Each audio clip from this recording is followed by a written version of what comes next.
tasobola kutukwata onkwata ngani. Honorable Lutamaguzi awanda muliro nsonga ki? Songa ye Tamale mirundi agudde bwenyi n'omukyala Speaker wa Parliament Anita Amongi. Shiba Kalungi ne Federation empya byonna mbikuleetedde n'amalala mangi mwegali gwe just wekomere bwekumizi ku Jika Media ensibuko ya mawulire butereevu. Lutamaguzi nga watanyigira mu ttooke ono nno oluvannyuma lw'eŋŋambo okutambula nti omukulembeze w'eggwanga ayinza okumwetaaga essaawa yonna.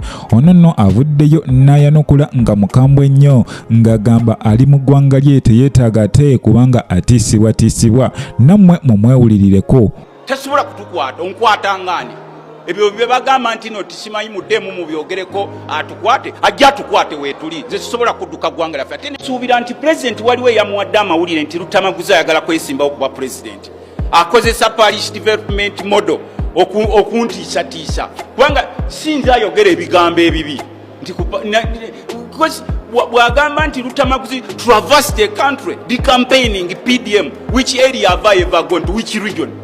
Jukira nti mu ba honorable betuyina wano mu ggwanga Uganda oyinza okugamba nti omusajja honorable Lutamaguzi agwa motulo balirye ye musajja ayogera ekigambo nga teyeerumyerumyemu yadde ye musajja ayogera ekigambo nga bwe kiri wawula n'abantu ab'enjawulo bavaayo ne beebuuza nti honorable Lutamaguzi yeesiga ki because many people have been asking for security. Many people bavuddeyo ne bagamba bannaye gavumenti okusinza ku bye twogera twetaaga bukuumi era nga tuwalabako bajjo ne tuvaawo ne tulabako omukulu basajja mivule bonna nga bagamba yes twogera naye twetaaga security wabula Lutamaguzi ye yeewuunyisa. Of course wetuvaawo ne tweyongerayo ew'omukulu Tamale mirundi ono nno naye tasiba zikweya musajja mu basajja kati nno ayambalidde Speaker w'eggwanga Honorable Anita Amongi n'amutegeeza nti mbutuufu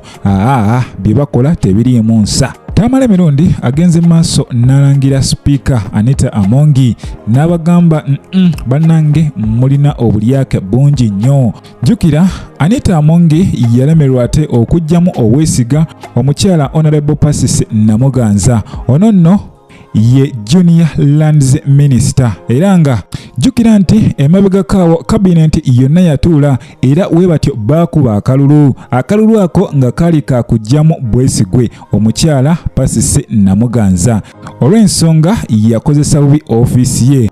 Wabula Honorable Speaker Anita Amongi yalemerwa okuba nga ate ajja omukyala ono ku kabineti ekyo nno ne kireetera Tamale mirundi okwebuuza lwaki kino tekyakolebwa. Wabula omukulu Tamale mirundi agenze maaso n'ateebereza era mu bigambo bye agambye kirabika ensonga eno lwaki omukyala Anita Amongi yalemerwa okuba nga ate ajja mu mukyala ono obwesigwa Junior Lands Minister Pasisi Namuganza lwansonga singa ojjamu obwesigwa mu ba minisita b'omukulembeze w'eggwanga kitegeeza essaawa yonna oba ogenda kudda ku mukulembeze omuggyemu obwesigwa. Yensonga lwaki Honorable Speaker Anita Amongi akyaganya okuba nga ate amugjamu obwesigwa. Mirundi agamba nti Honorable Speaker Anita Amongi azze alwana entalo era ng'ono akuba saidi zonna abeera ku opposition kwossa n'ekibiina ekiri mu gavumenti. Wabula omukulu Tamale mirundi agambye nti ezentalo omukyala Speaker ze yeenyigiddemu muganda wange zisobola okukostinga political career ye. Kale ageze maaso n'amutegeeza yeewala okuyingira mu ntalo ezo. Oyo ye mukulu Tamale mirundi. Nkujukiza mukwano gwange nti oli ku Jika Media ensibuko y'amawulire butereevu bwe tweyongera mu maaso emabega kaawo Federation empya yakolebwa era nga muno mwe muli omukyala Shiba Kalungi ate nga President wa Federation eno ye mwami Eddie Kenzo yadde nga bangi bamukubamu ebituli. Omukyala Shiba Kalungi avuddeyo n'ategeeza bannamawulire nti fe ekyatukozesa Federation eno oba ekyatondesaawo Federation eno kubanga tusobola okuba nga ate twetuusaako ebyo bye twagala mu ebyo nno nga ategeeza ki agambye agambye bagenda kubanga ate basobola okulwanirira copyright yaabwe ng'abayimbi nti bakoze ennyimba bamaze akabanga nga bayimba wabula basseddu buto abaagala ebiwedde be bazze nga bafunamu mu nnyimba zaabwe kale bw'atyo n'ategeeza nti kino kirina okukoma era agenze maaso n'asaba abayimbi bonna abatanaba kubanga beeyunga ku federation eno bagende maaso bagyegatteko. Jjukira omukyala Azawe taliyo, Kabako taliyo, Eddie Yawe taliyo, John Black taliyo n'abayimbi abalala bangi naye nga bonna bawa ensonga egi emu nti abo baagala kasente tewali kye bagenda kukolera abayimbi. Katusuubire bagenda kukola ekisinga kubanga akasente we kanaggwaawo muganda wange federation yonna ejja kubanga ekoze ki eyiise. Okusinziira ku mukyala Azawi ye agamba federation eno mwanattu yadde bayita abayimbi bonna naye ye teyafuna invitation yonna era ne meeting zonna ezibadde zituula tabaddeemu so kati tasobola kwefuula kyetwala yadde nga federation y'abayimbi. Kitegeeza balondamu abayimbi be beetaaga so be bateetaaga tebabayita. Jjukira nti omukyala Azawi ono nno ali mu management eya Swanks Avenue era nga ssaawa zino alina akayimba kakapya akali mu kutambulira nno ddala bulungi nnyo.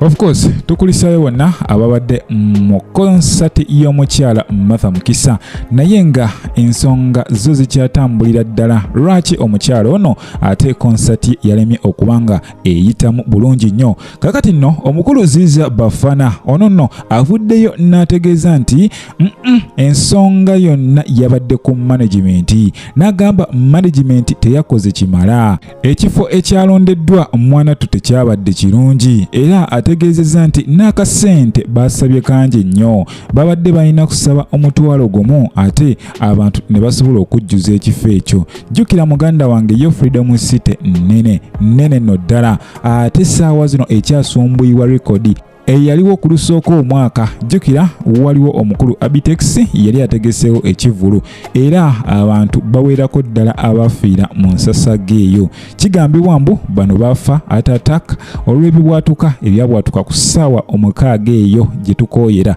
Wabula okuva ku olwo Freedom City ebadde esumbuyibwa ekintu ekyo era ebivulu byonna ebize bitegekebwayo mwanattu nga tebijjula nga we kyetaagisa. Wabula omukulu Ziza Bafana agambye nti management eyongere eterezeemu osanga next time next day bayinza okkikwasaganya. Tetujja kunenya nnyo omukyala Martha Mukisa kubanga ye concert ye esoose ebiseera bisinga n'omwana omuto wabatandika okutambula asooka kwavula. Tosobola kuzimba nnyumba ng'otandikidde ku roofing. Of course olina kusima musingi kati ndowooza omukyala Martha Mukisa ali mu kusima musingi gwe ali mu kunoonya platform ye ali kumanya abantu abo abali ku ttiimu ye ku side ye era yabalabye ate yakitegedde nti alinayo abamwagala ekyo no kimuzaamu amaanyi agenda kwongera maaso okuta music ng'akimanyi waliwo abamulinze. Of course Eddie Kenzo ye yamusuubizza namugamba akomewo bakube eat endala n'ebiseera bisinga kinyuma nnyo omuyimbi ne weetengerera gwe nga gwe n'okuwa oluyimba ne lusooka lutuula awo nno n'olyoka ojuliza collaborations kubanga collaborations ezo mwanattu zikonya nnyo abayimbi. Tosobola kumanya maanyi go, tosobola kumanya style gy'osobola kukuba bulungi. Kale ensonga eyo Martha Mukisa nayo agitunulemu. Naye mukwano gwange nga w'okimanyi ewabeera amasanyu tewabula nnaku. Munnange omuntu omulala akubiddwa amasasi era nga bino bibadde wali Tororo District. Ono nno abadde security guard waatyo akomeredde mukuumi munne amasasi mujja mu budde.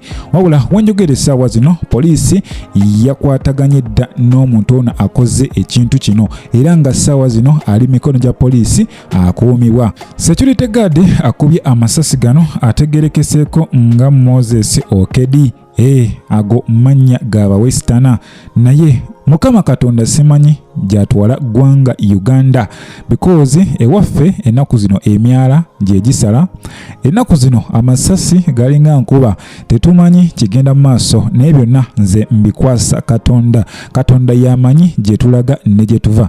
Butereevu nyongera okujjukiza mukwano gwange nti oli ku Jika Media ensibuko y'amawulire gwatanaba kubanga osubscribinga genda maaso subscribinge likinga oganeko ne mu comment section yawo obeeko kyongamba mbagaliza ekisinga Mukama Katonda abankuumire mweraba.